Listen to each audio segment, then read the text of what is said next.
So my name is Maja. I graduated together with Chris and UMACA in 2015. So it's been a while. I have also a little bit of a timeline. So I'm now in my second job, happily, very much so. So are there any people considering kind of city law or big city firms? One. Okay, great, thank you. So my first kind of step after BASc was to do the law conversion course, which I had no idea existed when I started BASc. I started BASc because it just sounded really cool and it sounded like you could do lots of things at the same time, and I didn't really know what I want to focus on. And then the law conversion course is basically you do 3 years of equivalent to 3 years of a law degree in 1 year, which is exactly what it sounds like. It's really boring. It is very it has a high utility value. Afterwards, I actually started a job at Goldman Sachs as well, just when UMACA was leaving. I started it not in the banking division, but in the legal division of investment banking. So I was basically the in-house lawyer helping people like UMACA do their job safely and efficiently. In terms of getting the job, I absolutely agree that BASc is fabulous. It helps you sell yourself and kind of jump through that first application stage so much more than people who studied law or people who studied kind of more conventional degrees. Because the problem that a lot of my friends are having now who did, let's say, finance or who did law, is that they find it really difficult to kind of say why they are different. There's just thousands of people applying, and how do you actually make yourself stand out? How do you catch, an attention of the HR person who literally has 3 seconds looking at your CV, if your CV is the same as everybody else's? So for me, when I was applying to law firms, everybody just, on all the interviews, there was always this question, so what is this degree? This UCL, great, that's a good university, but what do you actually do? I did societies, I did philosophy of science, I did economics, 1 course in law, which I never used afterwards. I did politics, which I found really interesting and helpful. And I did smart cities, which I ended up kind of loving and following through with law. So one great tip is, sell the way that BASc teaches you to think, to learn, and to interact with others. So in terms of how it teaches you to think, you'd be surprised how difficult it is to find people who actually connect the dots and give you a conclusion. A lot of law students, for instance, really struggle with just giving a concise summary of what they've read. You'd be really surprised, but it is an issue. And I ended up conducting some interviews when I was at Goldman, and it's just really difficult when you ask a question and someone can't really tell you, what they've learned. And I think BASc, all those kind of moments when you really dislike theory of knowledge or, the core modules that make you state the obvious of, oh my god, everybody knows what we've learned. No, not everybody knows what they've learned. So this is kind of a really good tip. And then, the way you learn, the way how open you are to just new topics. So even as a lawyer, I say even because it sounds like a very conservative profession, and it's blissfully less so and less so with time.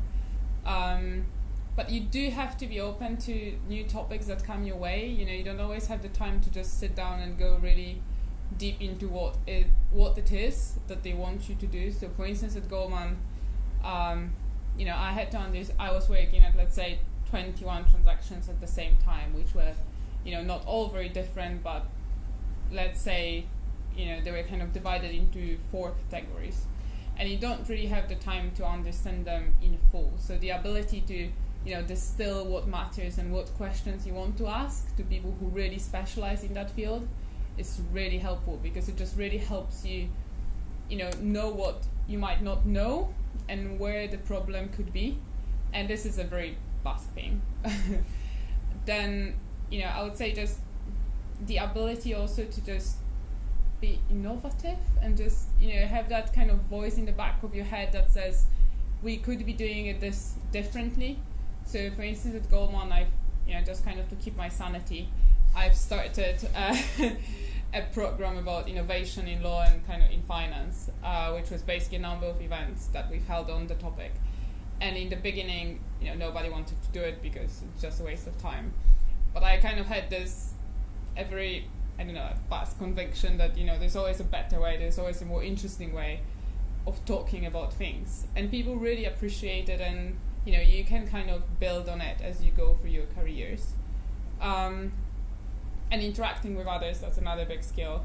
The kind of intellectual empathy of knowing that, you might really believe in your theory and your approach to things, but I think BASc teaches you that other people also believe in their theories and their approach to things, and that this really differs, and it's okay that it differs.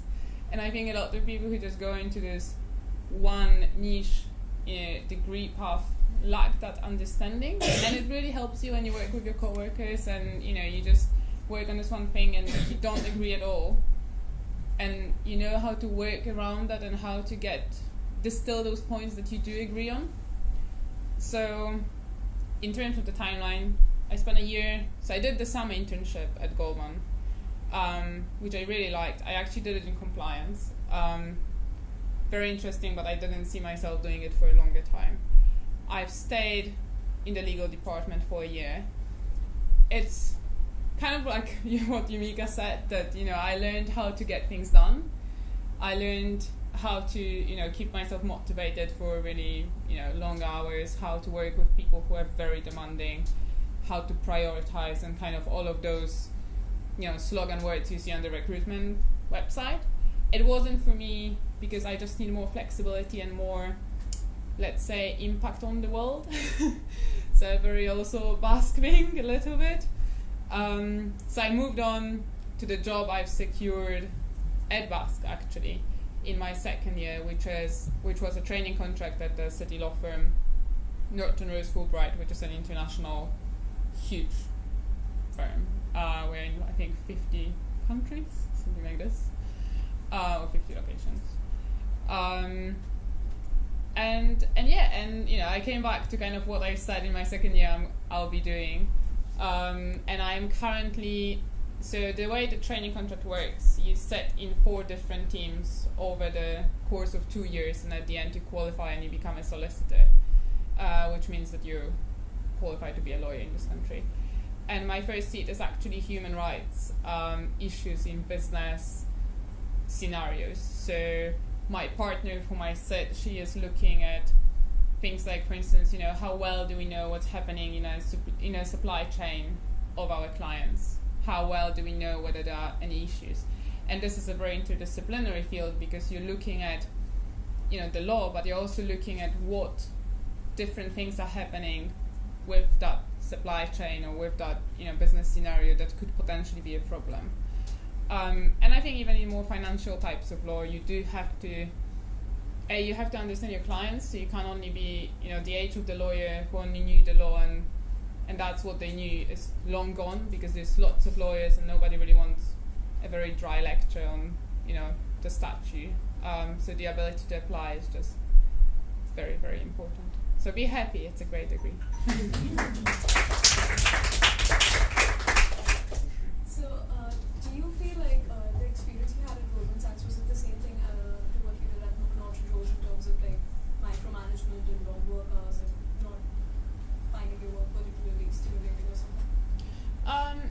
That's a good question. So I've only now started at Norton Rose because I had to finish the legal practice course after Goldman's. So I don't have kind of enough time at Norton to truthfully answer that question.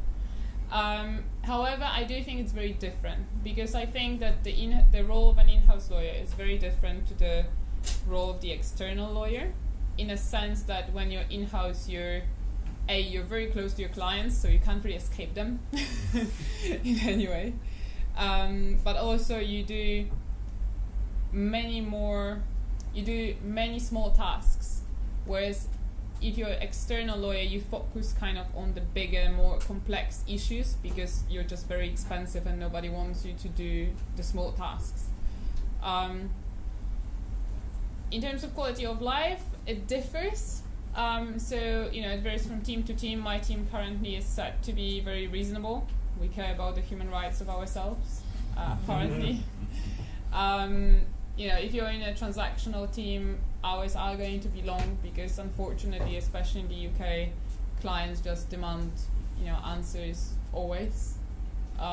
So it's a big, you can't really say that, whenever you're a lawyer, you just work really, really long hours because you have to look at what kind of specialization, what kind of firm, what kind of niche, what kind of clients. You've had some real moments when you thought you were going to quit the whole thing. So I quit. You did quit, and you've come back. Well, so I've quit. So initially the program at Goldman was meant to be 2 years. Right. But, kind of halfway through my first year, I just knew that it's not for me. For various reasons, but also for a reason that I just really wanted to start qualifying as a solicitor. But it didn't affect your ability to go back into law or anything. That was all fine.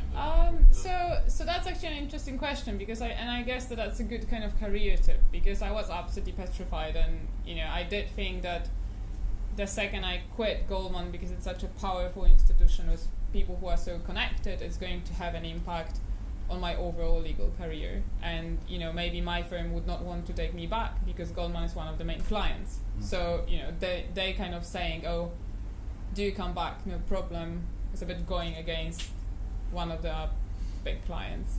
And my mentor, whom I asked at the time, what do you think about? He just said, nobody cares. and I think that's a very truthful representation of it, that, when it's you quitting or doing that really big move, you feel like the world is going to end and, everybody will know and everybody will look at you and, infiltrate you with that knowledge. That's just not true.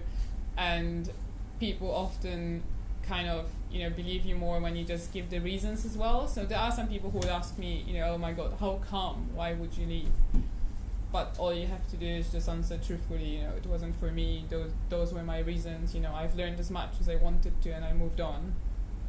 And yeah, so interestingly, I think it actually helped a bit in a way, but we will see. Choosing to do law in the UK means that you can't practice law in other countries, right? Not true. Not true. Do you have to redo qualifications in order to practice? Or? Well, okay, so you cannot be... So it's half true. So it's true that I cannot be a Polish lawyer. I cannot be a US lawyer. But English law, together with New York law, is one of the most popular legal systems used for all kind of business-related contracts because it's just very stable. So a lot of clients that I worked with who were, for instance, Spanish or Italian or whatever, they used English law as their primary law because it's just much easier to predict. So I, for instance, care a lot about my ability to travel. And I, that's one of the reasons why I chose Norton because they just have offices everywhere. So as a lawyer who qualified in English law and who's specializing in commercial issues, you really get to travel a lot. That was my question, just saying why you chose the UK in order to do your qualification. Yeah, so it's very much not UK bound, and also you can add your qualifications. So there are many people who, for instance, decide to do the US bar as well, which gives them, there are very few countries where you would not find a job being both UK and US qualified. Thank you, that's great.